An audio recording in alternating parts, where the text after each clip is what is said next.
What does it take for a boy who grew up in poverty to become the master of chocolate? Hershey is the ultimate story of the sweet revolution, a remarkable journey from a small candy shop in 19th century Pennsylvania to a global chocolate empire that has shaped the taste and culture of millions of people. But beware, Hershey was not an easy success. It had two faces. One that created delicious and affordable products such as Hershey's bars, kisses, and syrup that have satisfied and delighted generations of fans, and another that faced tough challenges, failures, and tragedies. This is the amazing story of Hershey and how he overcame all odds to create a chocolate empire and even a theme park. The early years. Milton Hershey was born on September 13, 1857, in a small place where people raised cows and made milk in Pennsylvania. His mom and dad came from good families, but they had money problems because his dad liked to try risky ideas to get rich fast. His dad tried 17 different things, but none of them worked, and they had to move around a lot, looking for chances that never happened. Milton's life was hard and unstable when he was a kid. He was often hungry, cold, and lonely. He had a little sister named Serena who died of a bad fever when she was only 4 years old. This made Milton's mom and dad very sad and made their relationship worse. Milton's learning was also messed up by his family's moves. He went to 7 different schools, but he never finished the 4th grade. He hated school and wanted to work instead. When he was 13, his dad got him a job with a newspaper, but Milton hated it too and was fired after he accidentally dropped his head into a machine that printed the paper. His mom saw that he was unhappy and wanted him to do something he liked. She told him to learn how to make candy from her cousin's husband, Joseph Royer, who had a candy shop in Lancaster. Milton agreed and started to work with Royer in 1872. The first attempt. Milton learned how to make candies and deal with people who sold him stuff for 4 years. He loved making candy and wanted to have his own shop someday. He also learned that he had to make good, fresh, and tasty candy to make his customers happy. In 1876, he finished his work with Royer, where there was a big event going on. The event was called the Centennial Exposition and had a lot of people from different places coming to see it. Milton thought it would be a good chance to start his own business and show his candies to everyone. He got some money from his mom's family and rented a small shop in the city. He worked very hard, making candies, dried fruits, and ice cream. He even slept under the place where he sold his stuff, not taking any breaks. He made a thing that blew the smell of candy outside the shop, hoping to get more people to come in. But Milton soon had a lot of problems. He had no one or nothing to help him make enough candy for all the people who wanted it. He also had to pay a lot of money for sugar and other things he needed, and there were many other candy makers in the city who were his rivals. After the event was over, there were fewer people who came by his shop, and he couldn't pay his bills. In 1881, his dad offered to help him with the business. Milton said yes, hoping that his dad's skills would make things better, but his dad had bad ideas that cost more money, like making candies that were supposed to help people stop coughing and putting a big thing in the window to show off their stuff. Milton trusted his dad too much and did what he said, but they only made things worse. The business ran out of money and was about to fail. Milton had to close his shop after 6 years in Philadelphia. The second attempt. Milton felt bad about his failure, but he still wanted to make his dream come true. He moved to New York City in 1882, thinking that the place was the reason why he failed before. He thought that New York would have more chances and people for his candy business. But before opening another shop, he decided to work for another candy maker to learn more about what people liked in New York. He learned at a store called Hyler's, where he found a recipe for making caramel with fresh cream. This recipe would later help him a lot in his career. After working at Hyler's for 2 years, Milton felt ready to open his own shop again. He rented a place in Midtown Manhattan and worked hard to make it work. This time, his mom helped him with different things in the shop, but Milton still did some things that hurt his business. He wanted to sell cough drop candies, which he thought would be popular, but they were not. He also had to deal with many other candy makers in New York who had more money and people. His shop did not make enough money to pay for his things, and he had trouble paying his rent and the people who sold him stuff. In 1886, he got a letter telling him that he was being sued for $10,000 by a company that had sold him candy-making machines in New York. He had borrowed money to buy the machines, but he could not pay it back. He was about to lose all his money for the second time in his life. Milton was very worried and decided to ask his family for help again. He walked 5 miles to his family farm where his uncles lived. He asked them for more money, hoping that they would help him. But they said no, saying that he was too much like his dad and that he would never do well in business. They told him to stop dreaming and find a regular job instead. Milton was hurt and angry by their words, but he did not give up. He moved back to Lancaster, Pennsylvania, where he saw another chance to start a new business. He saw that there was a lot of milk being made in the area, and he remembered the caramel recipe he had learned in New York. He decided to use fresh milk to make caramels that would be different from any other candy out there. The breakthrough. Milton started making caramels with some stuff he had left from his New York business and fresh milk he got in Lancaster. He called them melt-in-your-mouth caramels, and they were yummy and smooth. He started selling them with a cart on the streets of Lancaster, but this was not enough to keep his business going. He needed more money to buy machines and people to help him. He asked his Aunt Mattie, who always liked him and his candies. She said yes to sign a $700 loan from the bank, using her own house as a promise. But there was a problem. The loan had to be paid back in 90 days, or else she would lose her house. Milton knew that this was his last chance to make his business work. He used the money to buy new candy-making machines and started the Lancaster Caramel Company in 1886. He learned from his past mistakes and found a good way to do things in Lancaster, where no one else was making caramels like him. He focused on selling his caramels in big amounts to people who sold them to other people across the country. He also made his caramels better and last longer by using a way of cooking that took out extra water from the candy.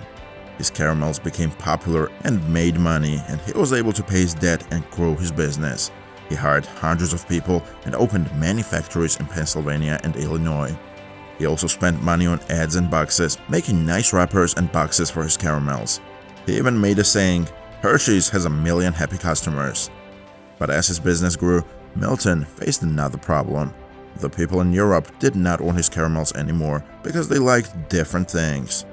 Milton knew that he had to change with the market or lose customers. He decided to look for new things that would make more people happy.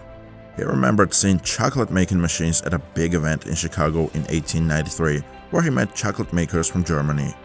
He was curious about chocolate, which was a fancy thing at the time, and he wanted to learn more about it.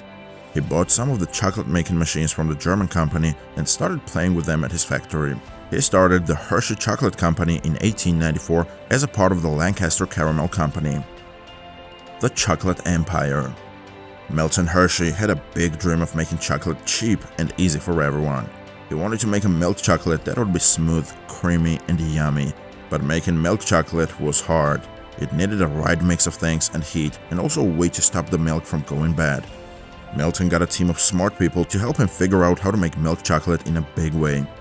One of them was John Schmalbach, who found a way of heating and making the milk smaller without making it taste or look bad.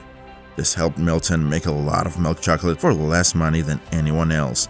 He made the first Hershey bar in 1900, selling it for only 5 cents. It was a big hit with people who liked its taste and price.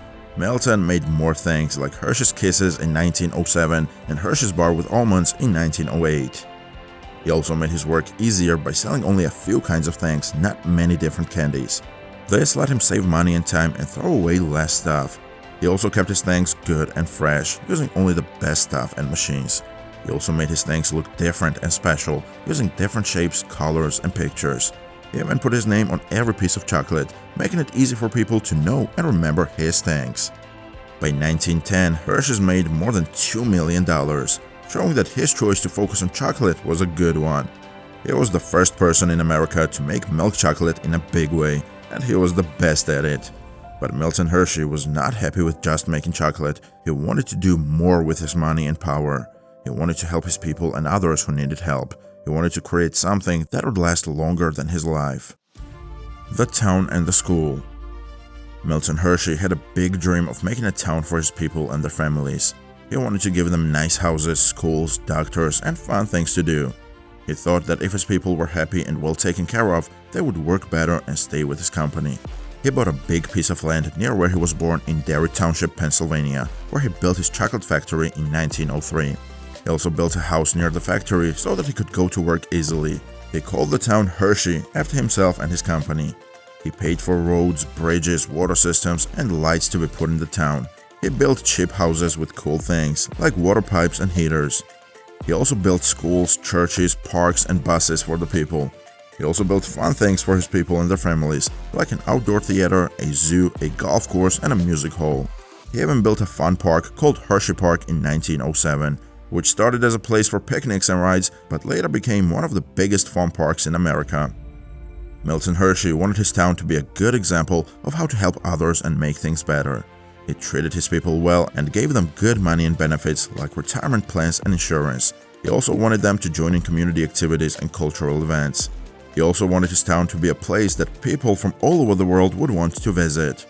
He made cards of the town and gave them with every chocolate bar. He also invited writers and famous people to visit the town and write about it. The town quickly became known for its beauty and charm, but Milton Hershey had some problems as he made his town. One of them was the sugar limit during World War I, which made making chocolate more expensive. Milton decided to make his own sugar place in Cuba, where sugar was plenty and cheap. He also built another town there for his people, like the one in Pennsylvania. Another problem was the Great Depression, which made many businesses and people lose money in America. Milton decided to use his money to make jobs and chances for his people and their kids. He thought that learning was the key to a better life, and he wanted to give them good schools. He started the Hershey Junior College in 1934, which gave 2 years of free school to every kid in Hershey. He also started the Hershey Industrial School in 1909 with his wife Kitty, who died in 1915. The school was first for kids who had no parents or money, but later it was for girls too. The school gave free school, houses, and clothes for the kids, as well as doctors and healthy food. The school also taught them useful skills and good values. Milton Hershey loved the kids and treated them like his own family.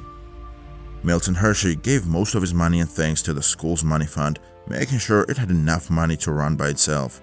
He also made sure that the money fund would get a lot of money from his chocolate company, farm park, and other things he did. He wanted the school to keep doing what it did long after he died. The legacy. Milton Hershey died of pneumonia on October 13, 1945, at the age of 88. He was buried next to his wife in the Hershey Cemetery, which he had built. He left behind a legacy of innovation, generosity, and kindness that continues to inspire millions of people today.